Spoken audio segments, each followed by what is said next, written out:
안녕하세요. 자슈아 변호사입니다. 안녕하세요. 데니얼 변호사입니다. 네, 반갑습니다.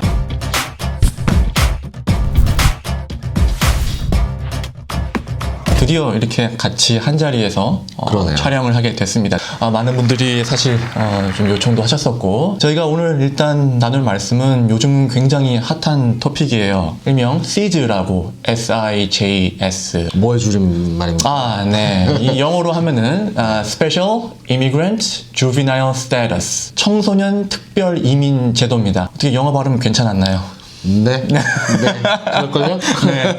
이렇게 자꾸 자막 처리를 해요, 자막 처리를. 자꾸 이렇게 자본주의적인 미소 자꾸 짓지 마시고요. 정의를 좀 해주세요. 어떤 경우에 이런 혜택을 받으실 수 있는 건지. 그 말 그대로 청소년 특별 이민 제도라고 하는 거는 특별한 상황에 처해 있는 청소년들에게 미국에서 살 수 있는 기회를 주는 이민 제도입니다. 그러면은 그분들은 지금 현재 미국에서 신분이 없는 분들, 아동들한테 뭔가를 지금 기회를 준다는 말씀이신 거죠? 그렇죠. 누가 이 이민 제도의 혜택을 받을 수 있느냐라는 질문이시라고 하면은 뭐 예를 들어서 나이라든지. 그렇죠. 당연히 청소년이어야 되는 거죠. 여기서 말하는 청소년의 의미는 법적으로 21세 밑에 청소년을 말하는 거고요. 결혼하면 안 돼요. 여기서는 아무리 나이가 어려도 결혼을 하면은 청소년으로 간주하지를 않습니다. 또 하나 중요한 거는 이 청소년이 부모로부터 학대나 방치나 버림을 받았어야 돼요.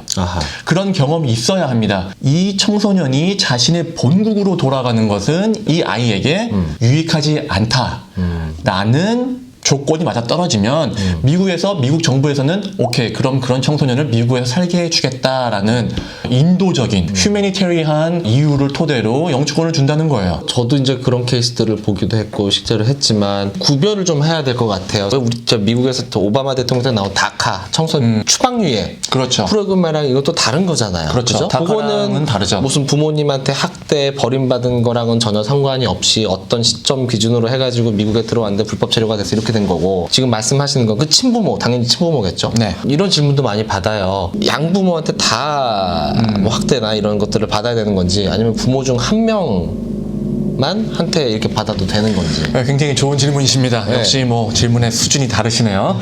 원칙부터 말씀을 드리면은 부모 중에 한 명의 부모에게만 말씀드렸던 학대나 버림이나 방치를 받으면 됩니다. 실예를 들어드리는 게 아마 가장 이해가 편하실 거예요. 한국에 이제 부모님이 학생이랑 이 아이랑 같이 살고 있었는데 어렸을 때부터 아버지한테 많이 맞은 거예요. 혹시 변호사님은 아버지한테 뭐 맞거나 이렇게 손찌검 당하신 적 별로 없으세요? 한국 부모님들 같은 경우에는 의외로 그죠? 저희 세대가 어떤 세대인지 모르겠습니다만은 그 미국에서는 사실 이 맞는다는 게 이 굉장한 어떤 아동 학대로 간주를 하기 때문에 오히려 이런 이유 때문에 한국 분들이나 중국 분들이 이 시즈에 되게 적합한 분들이 많으세요. 의외로 본인들은 모르시지만 본인들이 살아온 환경과 가정적인 부분을 봤을 때는 나도 모르는 사이에 내가 시즈가 할 수 있는 분들이 의외로 많습니다. 다시 아까 그 예로 돌아가면은 한국에서 이제 부모님이랑 같이 살았는데 아버지가 뭐 술만 드시면 집에 와서 그 아이를 때렸어요. 때리니까 엄마가 생각할 때 이런 가정 환경은 이 아이에게 도움이 되지 않겠다 싶어서 그냥 아이를 데리고 무작정 미국으로 오셨습니다. 사실 처음에는 이제 방문자로 왔는데 그 다음에는 이제 신분이 없었죠. 그래서 그냥 불법 체류로 계속 미국에 살았어요. 그러면서 뭐 아버지랑 연락도 소원해주고 연락도 잘 되지도 않고 이렇게 되니까 이 청소년의 경우에는 예전에 아버지한테 맞은 학대 경험이 있죠. 미국으로 온 후에는 연락도 잘 되지 않으니까 방치 혹은 버림의 가능성도 생기는 거예요. 이러한 근거로 이 자녀분에게 시즈를 신청해 드렸고 영주권을 받고 미국에서 열심히 대학 생활을 하고 있습니다. 그럼 내가 이제 학대 받았다라는 거를 어떻게 증명을 해요? 학대라는 거는 현재 진행형이 아니죠. 이거는 과거에 있었던 일이에요. 그럼 과거에 있었던 일을 도대체 어떻게 증명하느냐? 사실 이걸 증명하는 방법은 그 청소년의 진술서로 다 됩니다.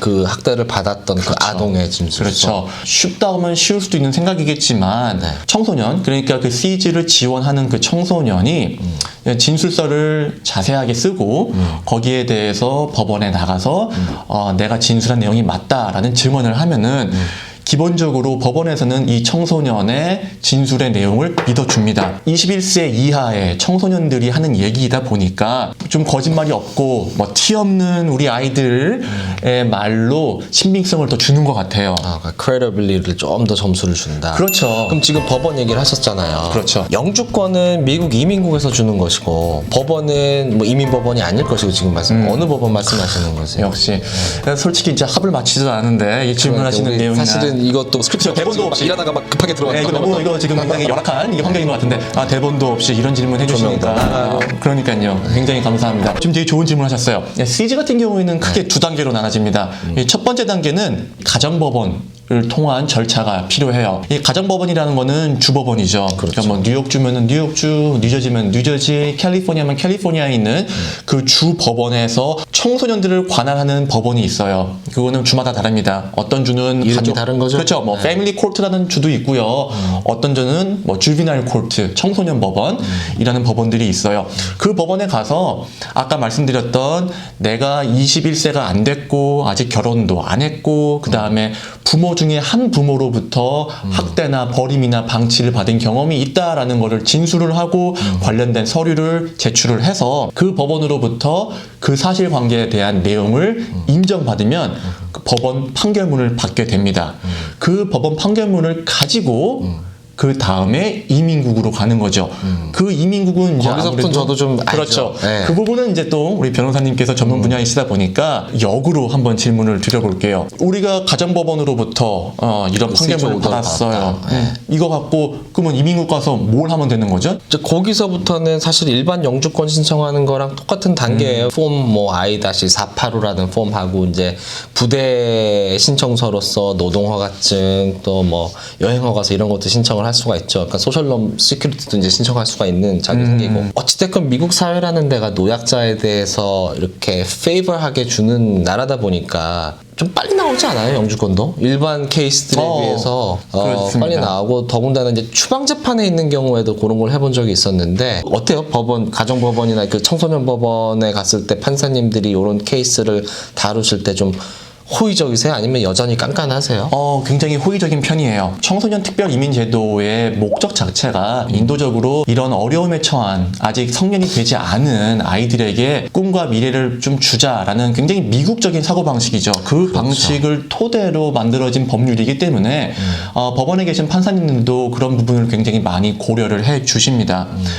그렇기 때문에 그 청소년의 진술서, 그다음에 진술만으로도 굉장한 신뢰성을 부여해 주시는 거고요. 그렇게 힘들게 하는 부분은 많지는 않아요. 하지만 중요한 부분이 어쨌든 법원 절차이다 보니까 준비해야 될 서류, 그다음에 준비해야 될 이런 신청서 관련된 뭐 한국이나 이제 본국에서 그 아이가 태어난 곳에서 받아와야 될 서류들이나 이런 준비해야 될 것들은 굉장히 많이 있죠. 사실 이건 어떻게 보면 변호사의 몫이에요. 변호사가 그런 서류를 잘 꼼꼼히 준비하는 건 변호사의 몫이고 그런 환경에 처해 있는 청소년들은 그냥 걱정 없이 그 자기의 입에 처했던 상황만 진실되게 진술만 해주면 되는 겁니다. 진술서만으로도 지금 거의 다 뭐 된다고 했지만 그 외에 다른 서류들이 있다라면 그 보강 서류로 넣을 수도 있을 거 아니에요. 뭐 그럼요. 학대 받았던 뭐 흔적에 대한 사진이며 그럼요. 맞습니다. 뭐 폴리스 리포트라든지 또 이제 많은 분들이 궁금해하시는 게 CG를 얻기 위해서 미국에 어떻게 왔는지가 중요하냐라는 걸 많이 물어보세요. 입국 경로. 그렇죠. 아까 말씀드렸던 것처럼 어떤 부모 중에 한 명을 따라서 굉장히 험한 길 통해서 미립국을 하시는 분들도 사실 굉장히 많아요. 급하게 이제 도망 나오는 거죠. 정말 또 감사한 것 중에 하나는 어떤 경로로 미국에 왔고 어떠한 절차를 밟아서 미국에 왔는지는 전혀 중요하지 않습니다.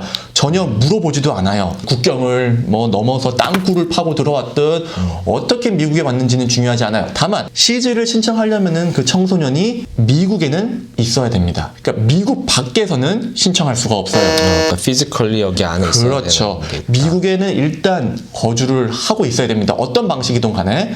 그렇기 때문에 중요한 거 미국에 어떻게 왔는지는 중요하지 않다. 하지만 현재 내가 CG를 신청할 시에는 미국에 피지컬리 있어야 된다.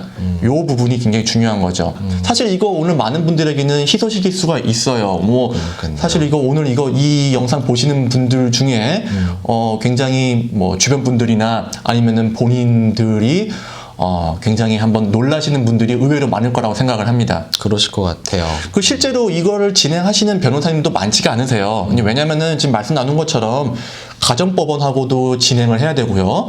이민국하고도 진행을 해야 되다 보니까 이 두 법원, 그러니까 두 기관하고 긴밀한 그 경험을 쌓으신 변호사님들이 사실 많지가 않다 보니까 이 시즈를 하시는 변호사님도 많지가 않은 형편이에요. 하지만 그 어떤 이민보다도 성공률은 굉장히 높다.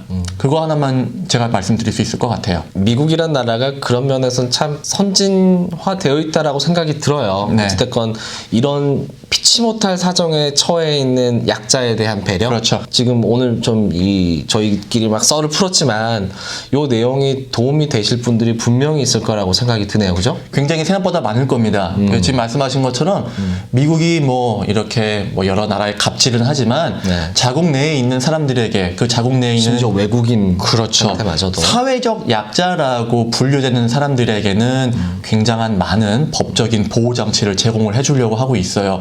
이런 법적인 보호 장치를 최대한 많이 이용을 하시는 게 저희와 여러분들의 몫인 거죠. 어쨌든 오늘 또 굉장히 유익한 정보를 가지고 유익한 말씀을 나눈 것 같아서 굉장히 자주 해요, 우리. 네, 자주 두 분. 하고요. 네. 네, 오늘 말씀 나눴던 시즈뿐만 아니라 이 외에 관련된 어떤 법률적인 미국의 법률적인 부분에 대한 궁금증이 있으시면은 여기 아래 저희 이메일로 연락을 주시면은 저희가 또 다음 영상에 최대한 반영을 해서 많은 도움을 드리도록 하겠습니다. 네. 오늘 또 귀한 시간 내주셔서 감사합니다. 감사합니다. 네, 감사합니다. 네.